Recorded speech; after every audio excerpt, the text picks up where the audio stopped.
En Radio Intereconomía, Pulso Geopolítico. Análisis sobre los nuevos desafíos mundiales. Presenta Rafa Jiménez.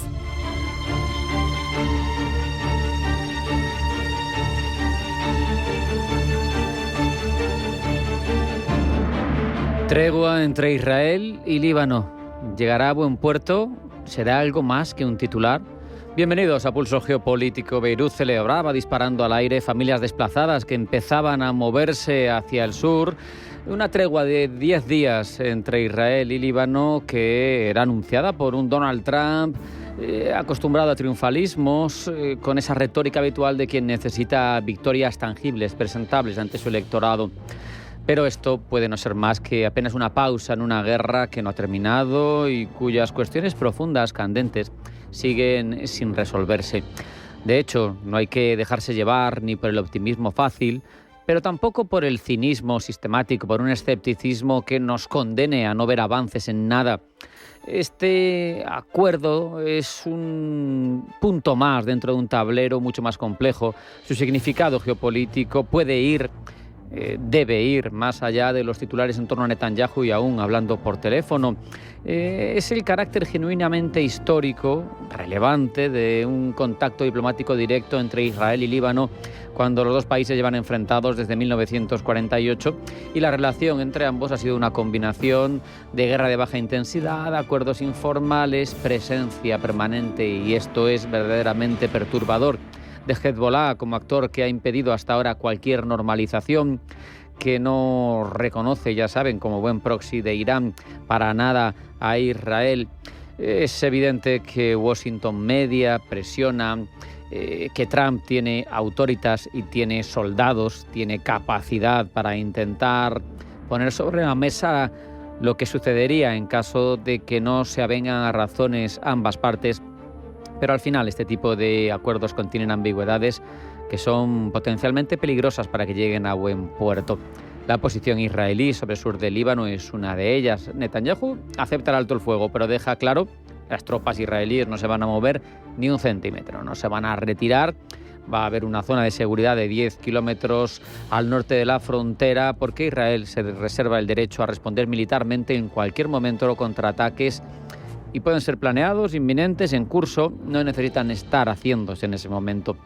Esa reserva es fundamental porque marca con mucho la vocación con la que un Israel potenciado y respaldado por Estados Unidos afronta ese acuerdo en este momento. Hezbollah responde de forma más que preocupante, no podemos decir que ambigua, porque dice que, si bien es cierto que las negociaciones forman parte de un entorno mucho y de un contexto mucho mayor, ellos tienen el dedo en el gatillo, ellos tienen derecho a resistir, dicen, la ocupación israelí, y van a estar escudriñando cómo se ejecuta este acuerdo, como digo, con el dedo en el gatillo, que no es lo mejor que se puede decir cuando uno espera buena voluntad de las partes fundamentales, las que ejercen verdadera influencia en que algo llegue a buen puerto o no lo haga. Otro elemento relevante, quizá incluso más desde una perspectiva geopolítica largoplacista, es la relación precisamente entre estas negociaciones, este alto el fuego, y el global de las negociaciones en curso entre Estados Unidos e Irán. Porque hay que recordar que una de las condiciones de Irán para firmar algo que sea más global y que afecte al conjunto del conflicto en torno a Hormuz y similares y zonas adyacentes es precisamente que cesen las hostilidades en Líbano. Por eso, y de ahí el interés real de Washington para mediar entre dos posiciones tan antagónicas, tan contradictorias. Es evidente que tampoco podemos dejar pasar, en este caso, lamentablemente, y por la parte que nos toca, el papel completamente marginal de Europa en todo este proceso, porque la mediación con Irán, lo sabemos, lo está desarrollando Pakistán.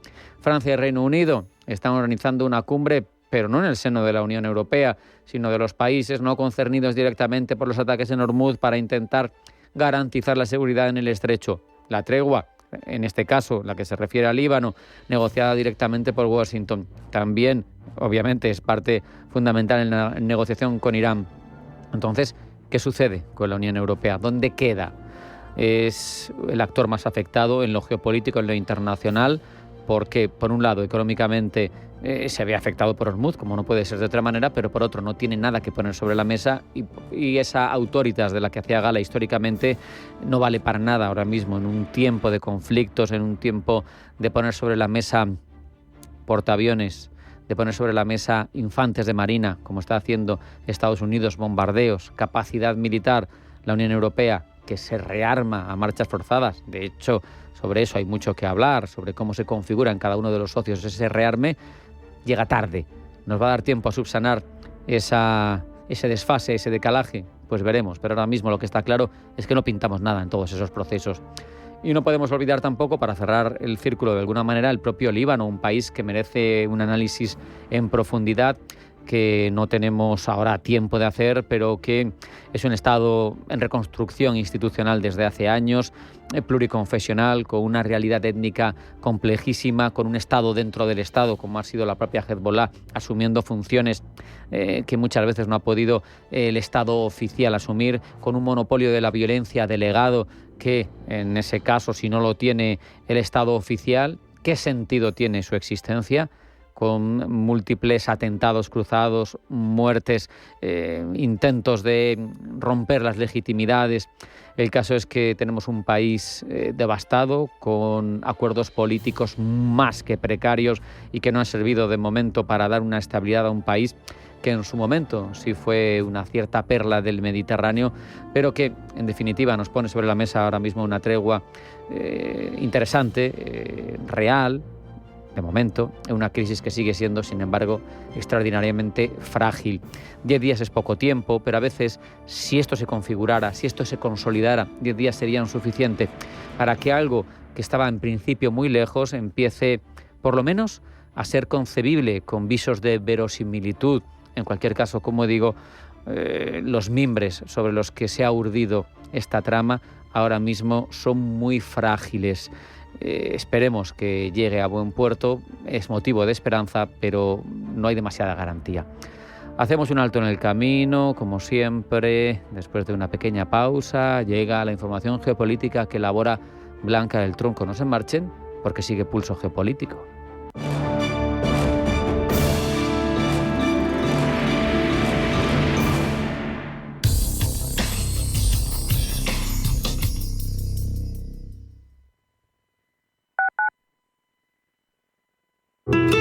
Rocarrey, Talavante, Castella, Manzanares, Emilio de Justo, Juan Ortega. Las máximas figuras están en la Feria de San Isidro. Desde el 8 de mayo los veremos a todos en la Plaza de Toros de las Ventas. Compra ya tus entradas en las-ventas.com. ¿Por qué ayudan los que ayudan? Trabajadores sociales, educadores, voluntarios, investigadores. A pesar de las dificultades, dedican su día a día a ayudar a los demás porque creen en la utopía de una sociedad más justa para todos. Porque lo imposible solo es un poco más difícil que las cosas difíciles. Fundación La Caixa. Creer para transformar. A toda acción corresponde una reacción. ¿Acaso no es el lema de fondo del estanque? O en 3 segundos aparece el culpable o cada uno de ustedes pasará 6 horas en el calabozo por turnos. 1, 2, 3... Ven a ver los chicos del coro a partir del 19 de marzo en el Teatro de la Latina. Solo estaremos 10 semanas. Porsche AG es una compañía alemana que nació en 1931 en Stuttgart. Desde sus primeros pasos, la marca estuvo muy relacionada con la velocidad y los coches de carreras. Su primer encargo fue un auto de carreras para un premio de gran motor. Durante la Segunda Guerra Mundial, como otras grandes marcas alemanas, se encargó de material bélico, como por ejemplo del diseño de los tanques Panzer. Porsche ya ha tenido otras crisis. En los años 80 la marca atravesó una de las peores épocas de su historia. A finales de esta década los resultados se resienten y es que Porsche pasa de vender 50.000 unidades en 1984 a vender la mitad a principios de los 90. En medio de serias dudas sobre su supervivencia, el fabricante saca nuevos modelos y saca en 1993 su mítico Porsche 911 Carrera Coupé, que inició la remontada de la empresa en los 90.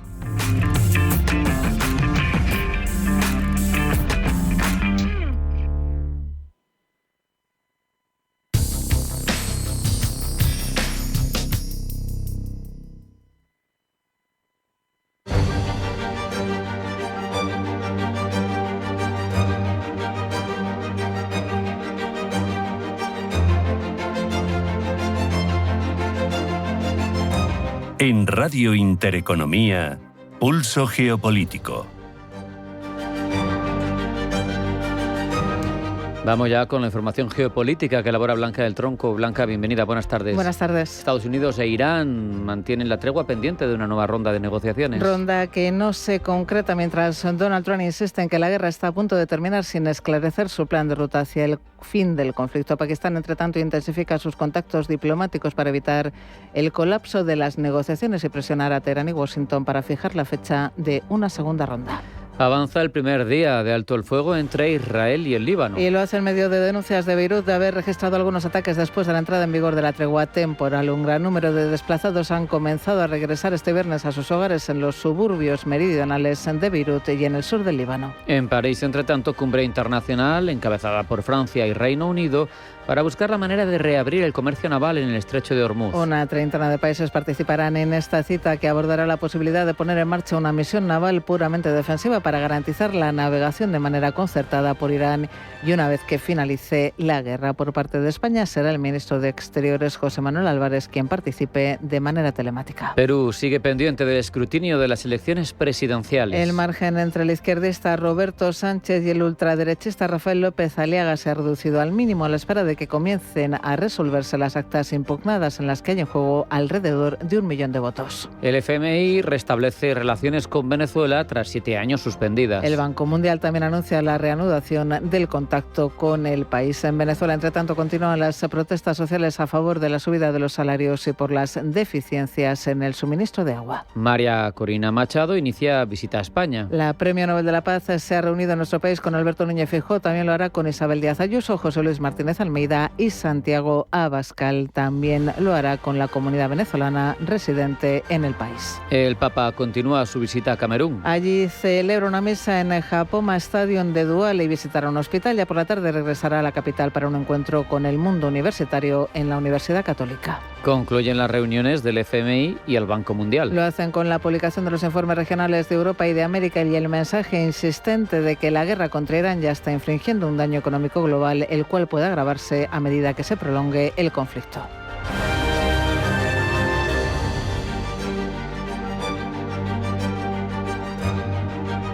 En Radio Intereconomía, Pulso Geopolítico. Presenta Rafa Jiménez.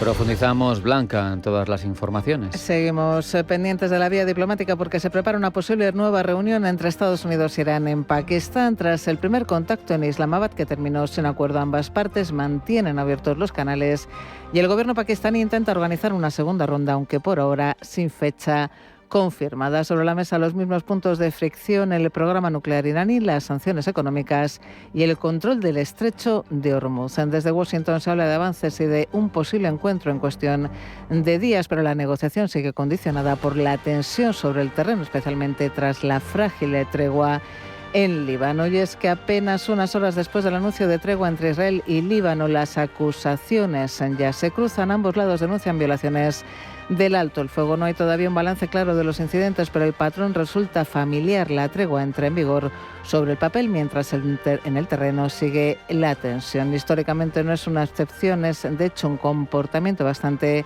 habitual en conflictos activos. Rubén Gil.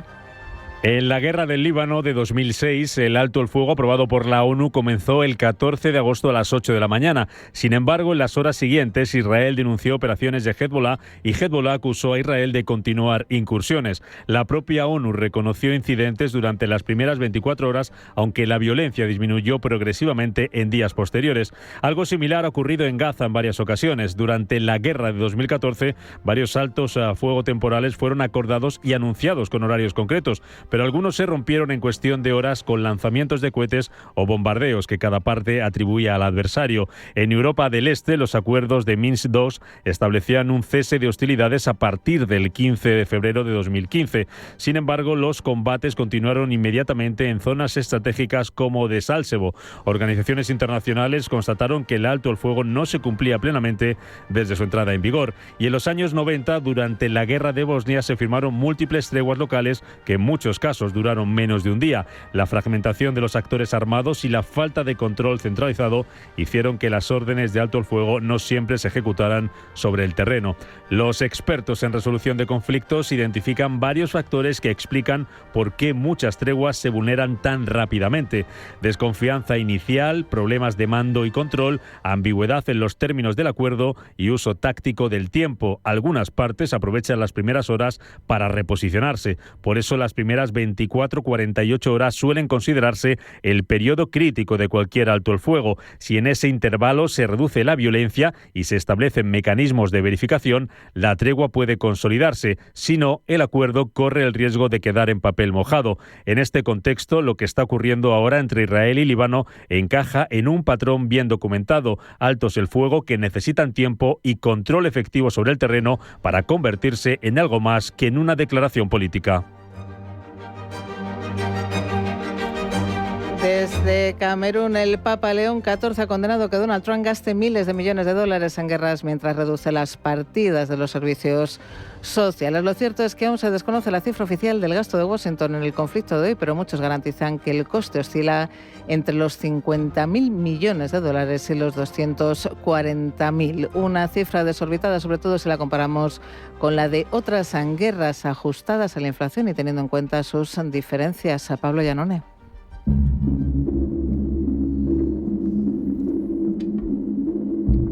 Confirmar una cifra no es tarea fácil. Parece que ni la propia Casa Blanca sabe cuánto ha gastado a día de hoy en la guerra de Irán. Así lo reflejan las declaraciones del director de la Oficina de Administración y Presupuesto de la Casa Blanca, Russell Vought. No quisiera hacer ninguna afirmación al respecto en este momento. Todavía no estamos listos para hacerles un informe. Aún estamos trabajando en ello. Y no tengo esas cifras ahora mismo. Creo que en parte porque fluctúan a diario. Y no voy a daros un rango. No tengo una estimación aproximada.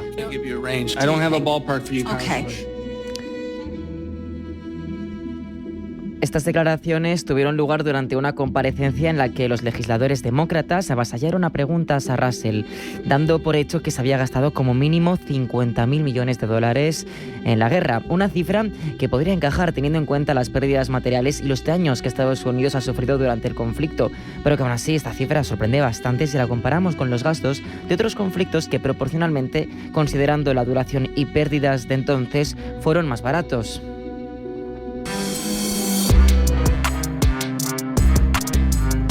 Comenzamos por la Segunda Guerra Mundial, 4.104 billones de dólares. 80 veces más que la presunta cifra de la guerra de Irán. No obstante, esto tiene un sentido claro. La producción masiva de barcos, aviones, tanques, munición, era el nacimiento de la potencia militar de Estados Unidos, una costosa inversión inicial que valió la pena, ya que convirtió a Washington en el líder indiscutible de Occidente. Después llegó Vietnam, 738.000 millones de dólares. 20 años de guerra, cientos de miles de soldados, logística transoceánica costosa, consumo masivo de bombas, combustible, helicópteros, aviones, munición y suministros. Al no ser una campaña corta ni una guerra con un desenlace rápido, el gasto se fue acumulando durante casi una década de combates intensos, lo que explica que terminase siendo una de las guerras más costosas de la historia de Estados Unidos. Desde el punto de vista de la duración, Vietnam es comparable a Irak y Afganistán.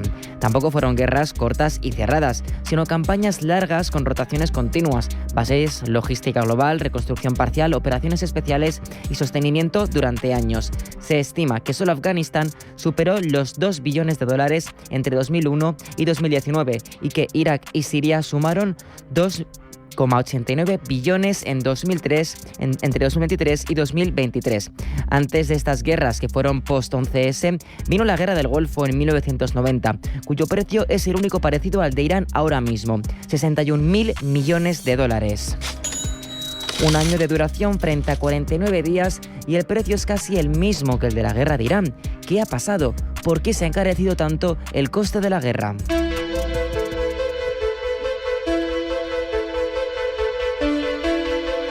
Primer factor, hay que tener en cuenta que el coste suele estar muy concentrado al principio. En solo 6 días Estados Unidos ha gastado en Irán 11.300 millones de dólares. En el tiempo, el coste por semana se va uniformando y reduciendo, pero la inversión inicial provoca que en comparación sorprenda que un conflicto largo tenga un coste parecido a uno corto. Segundo factor, hoy gran parte del coste está en municiones de precisión, interceptores, antimisiles, salidas aéreas muy complejas y reposición de inventarios, que son muchísimo más caros por unidad que gran parte del material empleado en 1991. Para que se hagan una idea, el caza F-35 que resultó dañado valía 110 millones de dólares. Los F-15 derribados suponen un total de 360 millones. El avión E-3 Sentry otros 270 millones. Y así podríamos continuar con una larga lista que quién sabe a cuánto asciende. Podríamos hacernos una idea quizás si la comparamos con otros conflictos como hemos hecho ahora. Y último y tercer factor, guerras como la del Golfo son multilaterales y muy subsidiadas por aliados, es decir, que la falta de apoyo de otros países en este conflicto le va a salir bastante caro a Donald Trump. No por nada la Casa Blanca prefiere no concretar la cifra del coste exacto, sobre todo teniendo en cuenta el rechazo de la ciudadanía al conflicto. Trump llegó al poder prometiendo paz, pero poco de lo que ha hecho ha ido en esa dirección. Ha iniciado un conflicto millonario, ha rebautizado al Departamento de Defensa como Departamento de Guerra y ha aprobado un gasto militar de 800.000 millones de dólares en los presupuestos federales, frente a los cientos de miles escasos que han recibido otras partidas como educación y sanidad discrecional. Lejos de rectificar, como ha confirmado el director de la Oficina de Administración y Presupuesto en la Casa Blanca, Russell Vought, Trump tiene la intención de aprobar un incremento de 500.000 millones de dólares en gasto militar y una reducción del 10% en programas no relacionados con la defensa. Y seguimos hablando de dinero, pero en este caso del Fondo Monetario Internacional, porque el FMI ha restablecido relaciones con Venezuela tras 7 años suspendidas, una ruptura que no fue económica sino política e institucional. Gemma González. El Fondo Monetario Internacional ha anunciado la reanudación de sus relaciones con Venezuela, un giro relevante en una relación que llevaba suspendida desde 2019. No se trata de un programa de rescate ni de un acuerdo financiero inmediato, sino de algo previo y esencial, la vuelta de contacto institucional y técnico entre ambas partes. La ruptura no fue económica en sentido estricto. El FMI no suspendió a Venezuela por impago ni por un programa fallido, sino por un problema más básico dentro de su funcionamiento, el reconocimiento del interlocutor político. En 2019, Venezuela entró en una crisis política de reconocimiento internacional. Nicolás Maduro mantenía el control del poder ejecutivo en Caracas, pero varios países reconocieron a la oposición como autoridad legítima. Juan Guaidó fue reconocido como presidente interino por parte de la comunidad internacional. Ese escenario generó un problema operativo para el Fondo Monetario Internacional. No había consenso sobre quién representaba legalmente al país ante el organismo. Ante esta situación, el Fondo optó por una solución habitual en casos de disputa de legitimidad. Suspendió sus relaciones formales, detuvo misiones técnicas, dejó de evaluar la economía venezolana de forma regular y no pudo mantener el flujo normal de datos macroeconómicos. A esto se añadió un problema previo. Desde hacía años el FMI ya advertía dificultades para obtener estadísticas fiables sobre inflación, PIB y reservas de Venezuela, lo que complicaba cualquier supervisión económica. Durante ese periodo, Venezuela quedó fuera del seguimiento económico regular del FMI. No hubo programas de asistencia ni tampoco revisiones. Se congelaron recursos asociados a los derechos especiales de giro y el organismo no pudo realizar una evaluación completa de la economía del país. En la práctica, Venezuela quedó en una especie de vacío institucional dentro del sistema financiero internacional. La decisión anunciada ahora no implica financiación, pero sí un cambio de fase. El FMI reconoce ahora un gobierno con el que puede interactuar. Se reanudan los canales técnicos y de recogida de datos y se abre la puerta a una evaluación económica completa del país. Venezuela podrá entrar además en un eventual programa de asistencia o reestructuración de deuda. La decisión del FMI no es todavía un rescate ni un acuerdo económico, sino algo más básico: el restablecimiento del canal institucional con un país que llevaba 7 años fuera de su radar operativo. Y en ese sentido, más que un giro económico inmediato, es sobre todo un giro político-institucional dentro del sistema financiero internacional.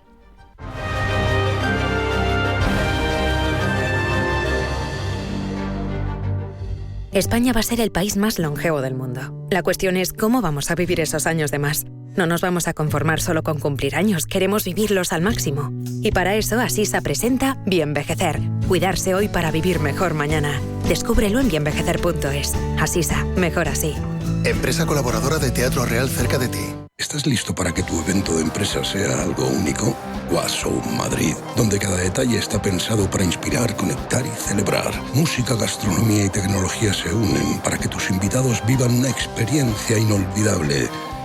El show más espectacular del mundo. Más información en washow.com. ¿Qué tipo de piel tienes? ¿Te la cuidas? ¿Te proteges del sol? ¿Se te cae el pelo o se te hinchan las piernas? ¿Qué perfume puedes regalar? Deja de buscar en internet respuestas confusas, porque ahora en Belleza Capital estarás enterado de todo esto y mucho más. Los sábados de 11 a 12 de la mañana en Radio Intereconomía con Katia Rocha.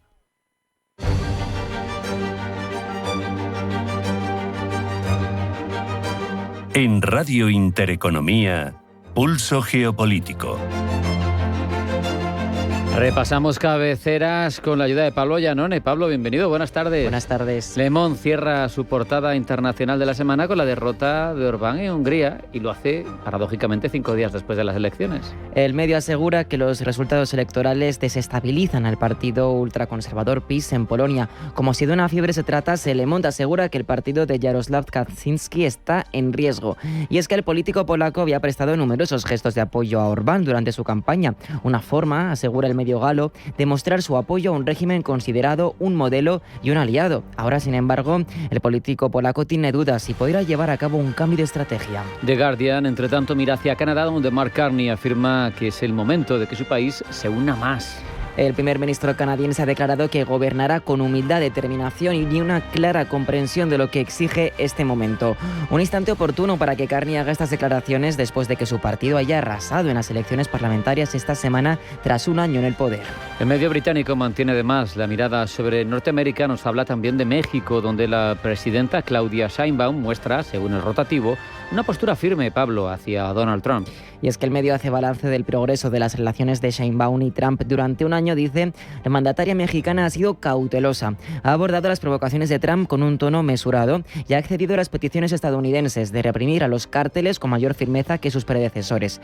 Sin embargo, a raíz del creciente número de muertes de ciudadanos mexicanos bajo custodia de funcionarios estadounidenses y del bloqueo norteamericano a Cuba, Sheinbaum ha calificado de inaceptables las actuaciones del ICE y ha asegurado que defenderá a los mexicanos en todos los niveles. Mientras, en Alemania, Frankfurter Allgemeine Zeitung informa de que el director del ICE dejará su cargo a finales de mayo. Mark-Wayne Malin ha desempeñado un papel clave, dice el Frankfurter Allgemeine, para ayudar a la administración Trump a, en palabras del propio Mullin, expulsar a las comunidades estadounidenses a asesinos, expulsar de las comunidades estadounidenses a asesinos, violadores, pedófilos, terroristas y pandilleros. Gracias al liderazgo de Trump, ha dicho Mullin, las comunidades estadounidenses son hoy más seguras. Dicho esto, Mullin no ha dado a conocer los motivos de su renuncia. Entre tanto, el New York Times observa la postura de China en Oriente Medio. Según el rotativo neoyorquino, Pekín está intentando de no presionar demasiado a Irán. A pesar de los riesgos económicos que este conflicto le supone, Pekín prefiere mantener una postura de no intervención antes de verse involucrado en un conflicto al que se opuso y sobre el que tiene realmente poca influencia, dice The New York Times. Fox News, entre tanto, mira hacia China, donde, según un reciente informe, ha aumentado la represión a los católicos. Así lo dice un informe de Human Rights Watch. Dice que el gobierno chino está aumentando la presión sobre las comunidades católicas clandestinas, es decir, aquellas que están más alineadas con el Vaticano, para que se unan a la iglesia controlada por el Estado. Recordemos que ahí en China existen dos iglesias, la clandestina del Vaticano y la estatal. Asimismo, Pekín, dice Fox News, ha intensificado la vigilancia y las restricciones sobre unos 12 millones de católicos. Interesante, cabe decir, esto lo destacamos nosotros, que este informe, su difusión por parte de un medio republicano, lleguen justo cuando se han deteriorado las relaciones entre Trump y el Papa León XIV. Y terminamos con Russia Today, que mira hacia Estados Unidos, en concreto, Pablo, hacia lo que sucede dentro del Congreso estadounidense. El medio ruso se hace eco de que mientras algunos legisladores y funcionarios públicos se distancian de Trump en desacuerdo con sus políticas, hay quienes muestran un nivel de devoción propio, dice Russia Today, de feligreses. Se hace eco concretamente de lo que dice el congresista republicano Troy Nehls, quien asegura que el presidente de Estados Unidos es nada más y nada menos que la segunda venida de Cristo.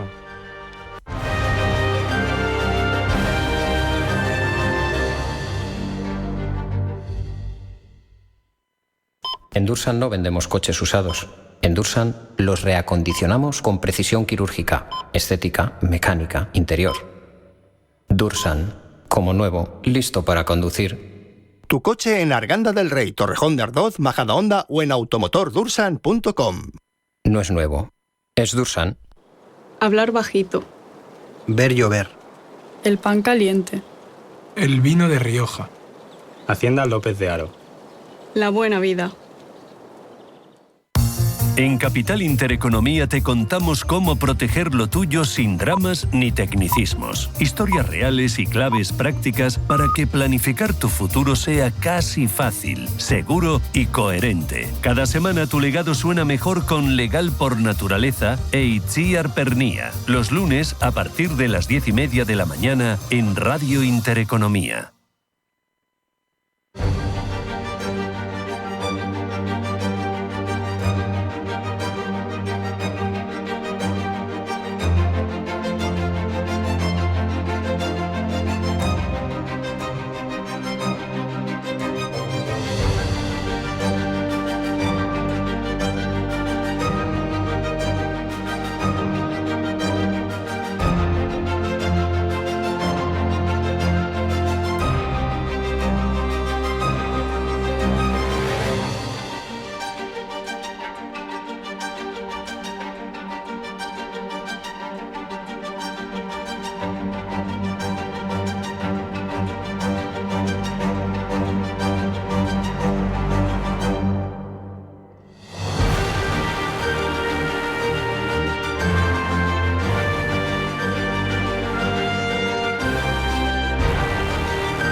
España, lo sabemos, lleva tiempo en una posición incómoda respecto de la defensa.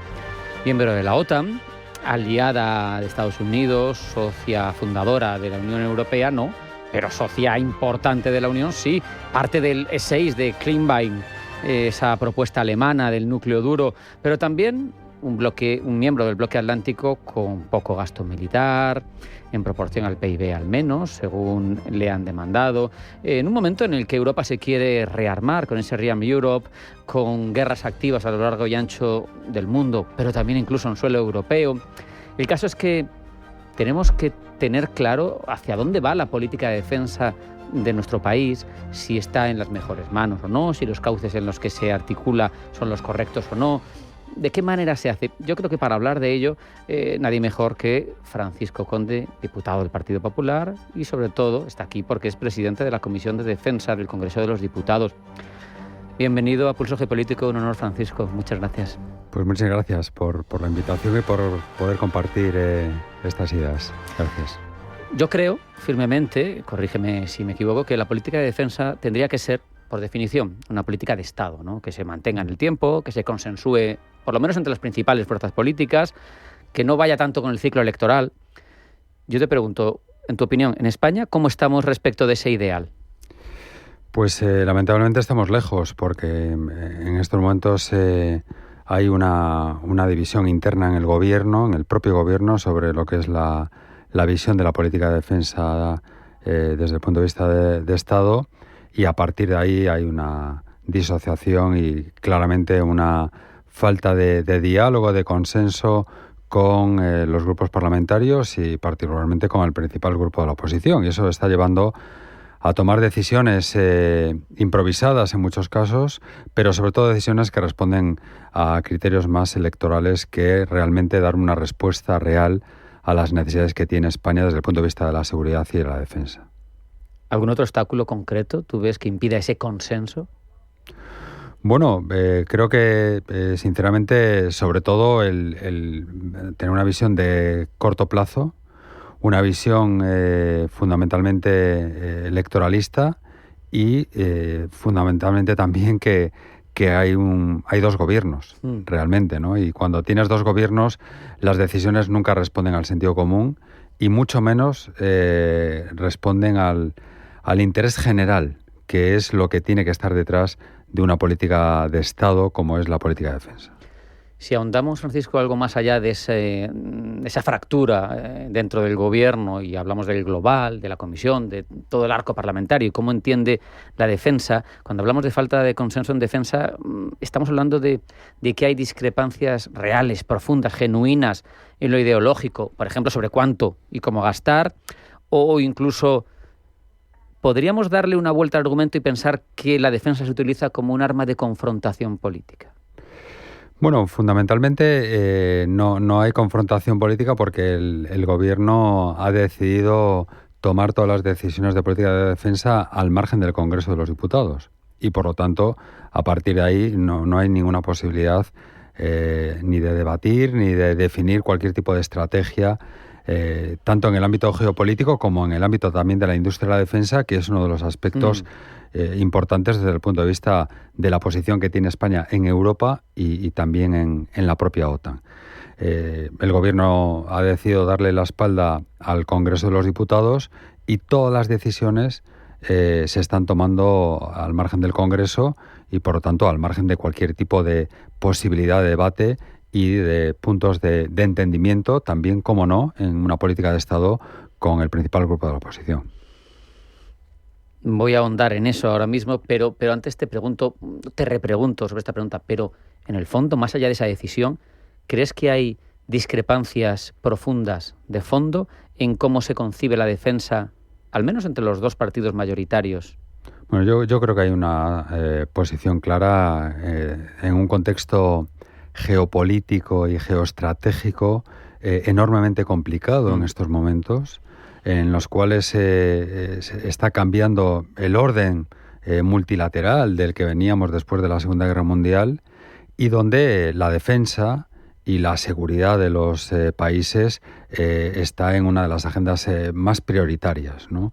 La situación de Ucrania fue una primera advertencia y, lógicamente, pues lo que ha sucedido en Irán pues y también en Gaza previamente pues son elementos que claramente están marcando una necesidad real por parte de los países y también por parte de España de tomar decisiones en el ámbito de la seguridad y la defensa.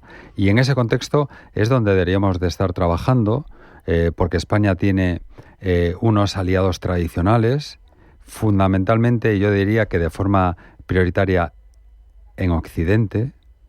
Tenemos que volver a Occidente. Tenemos que volver con nuestros aliados tradicionales en el ámbito europeo, con nuestros aliados transatlánticos y también con nuestros aliados del Asia-Pacífico. No nos olvidemos de Japón, de Corea del Sur, de Nueva Zelanda y de Australia, que son nuestros socios naturales. En ese contexto es donde tenemos que redefinir la visión en el ámbito de la inversión y en el ámbito de las políticas de seguridad y defensa. Y en ese contexto es donde lamentablemente el Gobierno ha decidido trabajar unilateralmente y sobre todo con una vocación claramente electoralista. Y creo que eso nos pone en una situación de cierta debilidad con respecto a la posición en el ámbito europeo y también con nuestros aliados tradicionales. Precisamente, volviendo a lo institucional, el Congreso en general, pero en particular la Comisión de Defensa que presides, tiene funciones de fiscalización, de control, de impulso legislativo como comisión previa a lo que se apruebe en materia de seguridad, de defensa. Claro, nos cuentas, el Gobierno está cercenando esa posibilidad. Claro, eso se debe a una aritmética parlamentaria claramente desfavorable que se está aplicando en otros asuntos también, que se desarrolla por reglamento, cosas que no tal. Pero en cualquier caso, respecto a la defensa, ¿estamos viendo cómo se cercenan funciones? Bueno, voy a poner dos casos que yo creo que los oyentes nos van a entender perfectamente al margen de la complicación que puede ser entender los procedimientos que podemos tener en el Congreso. Dos decisiones que toma el Gobierno sin consultar con el Congreso. La primera, una modificación presupuestaria de 13.339 millones de euros por gastos ineludibles. Honestamente no sabemos cuáles son esos gastos ineludibles, si ese gasto es haber enviado la fragata Cristóbal Colón, si es cualquier tipo de actuación en una misión en el exterior. ante la cual no se ha solicitado tampoco autorización en el Congreso y, por lo tanto, pues una modificación presupuestaria de 13.000 millones de euros que, insisto, se hace fuera del Congreso. Y otra decisión más estructural, si cabe. El gasto y la inversión, en este caso, en industria y la defensa. El Gobierno el año pasado, año 2025, realizó contratos con industrias de la defensa por un importe de 34.000 millones de euros. Es decir, el Gobierno en un solo año ha comprometido un gasto de 34.000 millones de euros sin que el Congreso y sin que los grupos parlamentarios conozcamos cuáles han sido los criterios que ha empleado el Gobierno para hacer estas contrataciones y, por lo tanto, condicionando no solo el Gobierno en esta legislatura, sino que el Gobierno el año pasado comprometió el gasto de las 2 próximas legislaturas. Y, por lo tanto, eso requiere una mínima responsabilidad para dialogar y, sobre todo, para dar explicaciones y someterse a la fiscalización, lógicamente, del Congreso de los Diputados. Creo que son 2 casos muy claros en los cuales se está viendo claramente que el Gobierno está actuando al margen del Congreso de los Diputados y, sobre todo, está utilizando la política de defensa como una política partidista y no como una política de Estado. Hablabas de industria. Permíteme que vaya a la parte que es menos política. Sabemos que la Unión Europea lanzaba el ReArm Europe. Se hablaban de cantidades tremendas, 800.000 millones, capacidades de defensa. Y claro, España tiene una industria, tiene unas capacidades reales, pero claro, ¿tiene un plan para aprovechar esa oportunidad, ese dinero? Porque ya sabemos lo que ha pasado con los Next Gen, con su ejecución, sabemos lo que pasaba estructuralmente con fondos como los FEDER, que porcentajes importantes se quedaban sin ejecutar. ¿Corremos el riesgo de nuevo de llegar tarde y mal? Bueno, corremos el riesgo si no hay una planificación. Toda la política de defensa se ha diseñado siempre sobre una planificación en la que el protagonismo lo tienen los propios militares, que yo quiero poner en valor tanto por su conocimiento como por todas las actuaciones que llevan a cabo en su actividad ordinaria y también no solo en el ámbito nacional, sino en el ámbito internacional con las diferentes misiones en el exterior. Lo que necesita una política de defensa, en este caso, en el caso de España, es una nueva estrategia de seguridad nacional. Necesitamos una estrategia de seguridad nacional que recoja de alguna forma las necesidades que tiene actualmente la política de defensa. Porque las cosas están cambiando muy rápido. La guerra tradicional ya no ha pasado a la historia. La presencia de los drones está marcando una nueva forma de desarrollar la guerra y no solo ha cambiado desde el punto de vista tecnológico, sino que también ha cambiado desde el punto de vista de las amenazas híbridas que estamos sufriendo en España, yo diría que prácticamente a diario, y que requieren también una cierta planificación. Creo que son 2 aspectos que determinan claramente que esa estrategia de seguridad nacional tiene que ser revisada, tiene que ser actualizada y tiene que ser consensuada. Y a partir de ahí, lógicamente, sobre esa planificación marcada desde el ámbito militar, que los políticos podamos participar, impulsar, reforzar y consensuar las diferentes iniciativas. Permíteme que insista por la vía de la industria de defensa española, si no te importa. Tenemos empresas potentes, relevantes, con capacidades, construcción naval, vehículos blindados, aeronáutica. Sin embargo, habitualmente el gasto en España ha sido, y sobre todo la demanda interior, relativamente limitada. ¿Está nuestra industria, en tu opinión, en condiciones de responder con agilidad a ese rearme europeo que tenemos sobre la mesa, como te preguntaba en la pregunta anterior, a esos 800.000 millones? ¿Tiene que transformarse, tiene que reorientarse? ¿Cómo lo ves tú? Bueno, fundamentalmente, cuando hablamos de la industria de la defensa, yo siempre digo que hablamos de industria y, por lo tanto, hablamos de capacidades tecnológicas e industriales. Y ahí hay que decir que España lleva trabajando en muchos ámbitos, mucho tiempo en estos ámbitos, que hay una enorme capacidad instalada desde el punto de vista tecnológico en España, también desde el punto de vista industrial, y que tenemos empresas tanto de nivel de Tier 1, como puede ser Navantia, como puede ser Airbus, como de Tier 2, 3, que realmente están desarrollando una labor muy importante y que sí tienen esas capacidades. Lo que ocurre es que las tenemos que reforzar y tenemos que generar un ecosistema entre el Ministerio de Defensa, el resto de la administración pública y la propia industria de la defensa, con las universidades, con los centros tecnológicos, con las empresas, con las pequeñas y medianas empresas, para fortalecer esas capacidades tecnológicas que nos permitan poder competir a nivel europeo y participar también en los consorcios europeos que se están conformando en estos momentos para el desarrollo de los diferentes productos. Y eso pasa, desde el punto de vista de industria de la defensa, por una especialización tecnológica. España tiene que avanzar y la industria de la defensa tiene que avanzar en una mayor especialización tecnológica. Estamos hablando no solo de la fotónica, de los sensores, estamos hablando también de la cuántica, estamos hablando de la inteligencia artificial, estamos hablando de esas tecnologías que están marcando en estos momentos la nueva forma de hacer la guerra, la nueva forma también de tener capacidades de defensa, capacidades para fortalecer nuestra seguridad. Y en ese contexto creo que tenemos una industria de la defensa de la que nos tenemos que sentir orgullosos, pero que en este contexto de cambio muy rápido que se está produciendo en estos momentos, realmente tenemos que fortalecer y tenemos que utilizar los fondos con mucho sentido común y sobre todo pensando en el medio y largo plazo. Y eso supone tratar a la industria de la defensa como una industria más, donde la tecnología, donde la especialización juega un elemento fundamental, y creo que sí estamos en condiciones realmente de poder no solo desarrollar esa industria en el ámbito nacional, sino que esa industria nacional pueda participar en consorcios europeos y pueda liderar, porque ya lo está haciendo además, muchos proyectos con nuestros aliados europeos y nuestros aliados de la OTAN.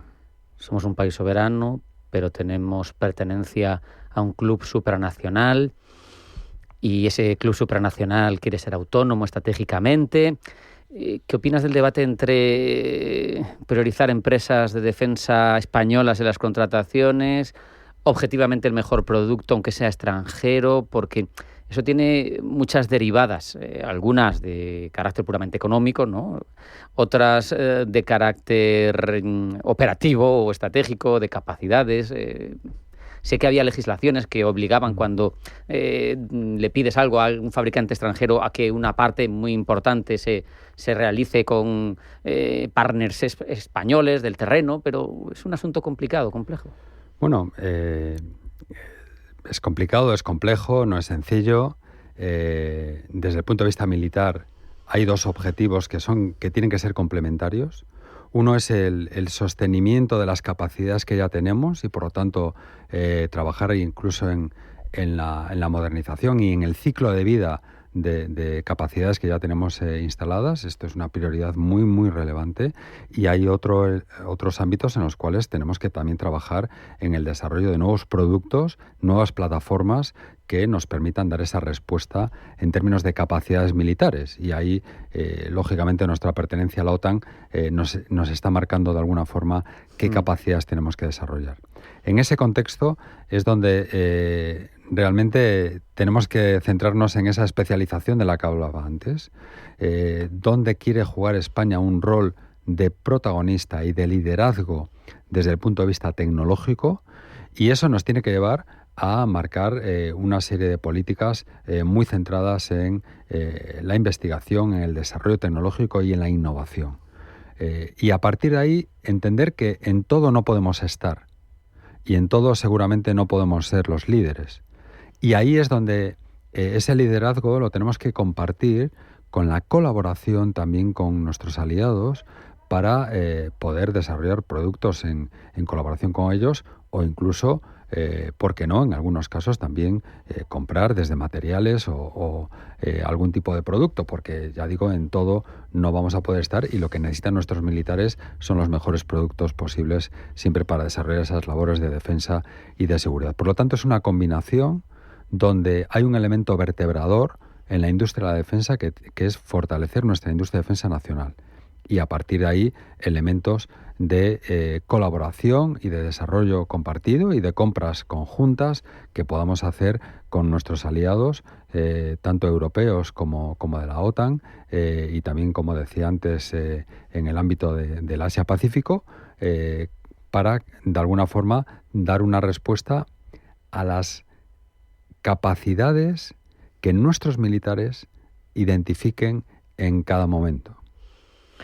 Decías, hay empresa, hay industria armamentística, de defensa española, tenemos Navantia, tenemos Santa Bárbara, tenemos muchas.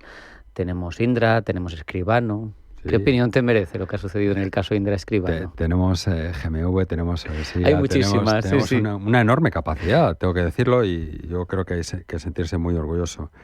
Bueno, con respecto a Indra y Escribano, yo creo que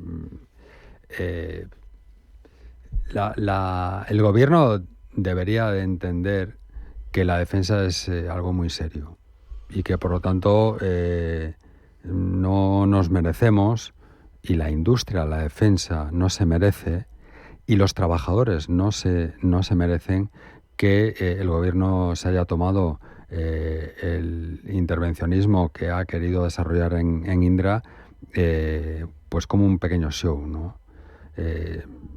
Hay una imagen que tiene nuestra industria en el ámbito nacional y en el ámbito internacional que es incompatible con las decisiones que ha ido tomando el gobierno desde hace un año. Y por lo tanto, el gobierno lo que tendría que dar es explicaciones realmente de qué es lo que ha hecho, por qué en un momento determinado decide, a través de su participación en el Consejo de Administración de Indra, que una operación con Escribano es la mejor opción posible, y ahora, un año más tarde, ha decidido que eso ya no es así y que es la peor decisión posible. Creo que las cosas tienen que ser mucho más serias, porque detrás de las decisiones que toma un gobierno hay industria, hay empleo y hay, lógicamente, una industria de la defensa que necesita que su gobierno sea una palanca, pero una palanca para trabajar en lo que hablábamos antes, para mejorar nuestras capacidades tecnológicas, y no para políticas que están más cercanas al intervencionismo que hemos vivido con otras empresas como Telefónica, como Talgo, y que realmente es una forma de entender la participación y el intervencionismo público que lógicamente nosotros no compartimos, y por eso seguramente en el caso de Indra Escribano lo que tiene que hacer el gobierno es dar explicaciones de cuál ha sido su postura, no ahora, sino desde el principio. Hablabas antes, Francisco, de una estrategia de seguridad nacional, de defensa actualizada, vinculada a las tecnologías. En una de las más recientes estrategias de defensa, no sé si es la última, me falla la memoria, pero la leía tranquilo, y me llamaba la atención que no aparecía ni una sola vez la palabra enemigo. Hablaba de lo que había, del entorno, no sé si es algo de vocación política por parte de quien la elaborara, no sé si había algún tipo de censura, pero tenemos un flanco sur con el Sahel en ebullición, con guerras, con generación de migraciones, con el yihadismo oculto en cierta medida en esas zonas, en la expansión de esa migración, con una guerra en Ucrania, de trincheras, como no hemos visto en 80 años en Europa, quitando lamentablemente lo de los Balcanes, pero que no fue generalizado. Tenemos la importancia de un Gibraltar, esa zona que es acceso privilegiado a grandes conflictos en el mundo. ¿Cómo evaluamos nuestra seguridad?